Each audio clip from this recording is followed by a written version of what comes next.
Joining us now is a witness that we have just gotten in, Greg Mukai. The train derailed moments before he would have driven under that Interstate 5 bridge. Ed, you're with us? Yeah, I'm here. All right. Tell me, if you could, what you saw.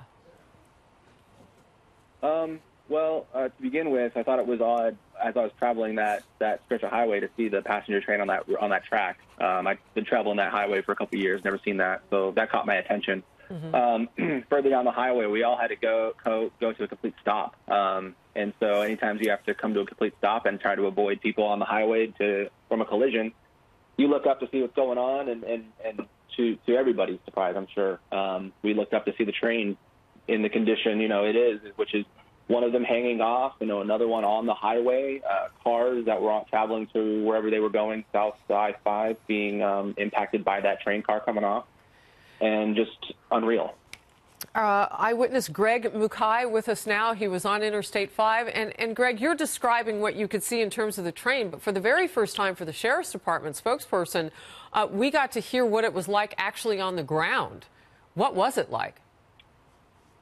After I think people realized what happened, lots of people in their cars got out to rush and see what they could do, if they could help. We are just, that location is just south of Joint Base Lewis McChord, and there were several military personnel that were probably coming off of shift or just getting done with their physical activity in the morning, who ran there and wanted to help immediately. So although it was super tragic, it was a little bit of pride seeing those folks trying to help immediately. And you could see them, they were on foot? People were kind of walking in between. I'm trying to kind of understand the scene, because the Sheriff's Department was saying that you had semi-truck trailers upside down. I mean, this was a horrific scene. Yeah, so, as soon as we all stopped, you can imagine we had to stop so fast that people were darting to the emergency sides of the highway so we didn't run into one another. As soon as we stopped, and we're all stuck now because of the traffic, people are getting out of their cars to look.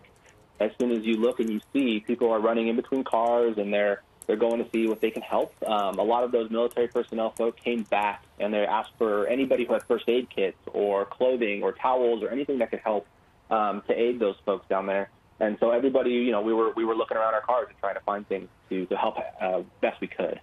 And, it sounds like you guys were, almost put into the position of being there first. We say first responders, but you're getting out of your car. People are there on the ground as this is happening.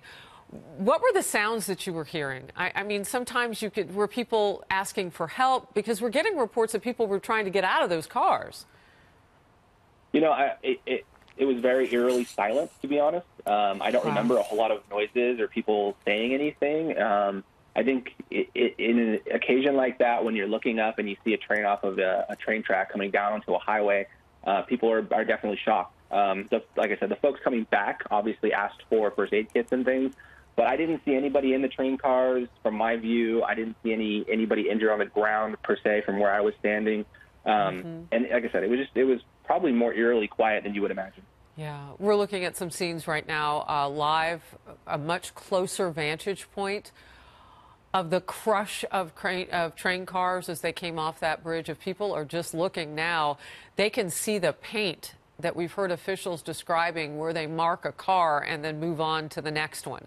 So we now have a close-enough live shot to be able to see the cars that they have already gone through. We're told that they will leave the people who did not survive this on the trains while they completely get everybody off. And we know from the Pierce County Sheriff's Department that they feel they have gotten people out of the train cars. They mark them with this paint that you see to the right of your screen, just above the flashing light, and then they move on. Our Greg Mukai was there. And Greg, we are certainly thankful that you are safe and that others got out of their cars, their vehicles. You mentioned Joint Base Lewis McChord and some of our servicemen and women coming to the scene because it's nearby. We appreciate those details, Greg. Thank you. Thank you.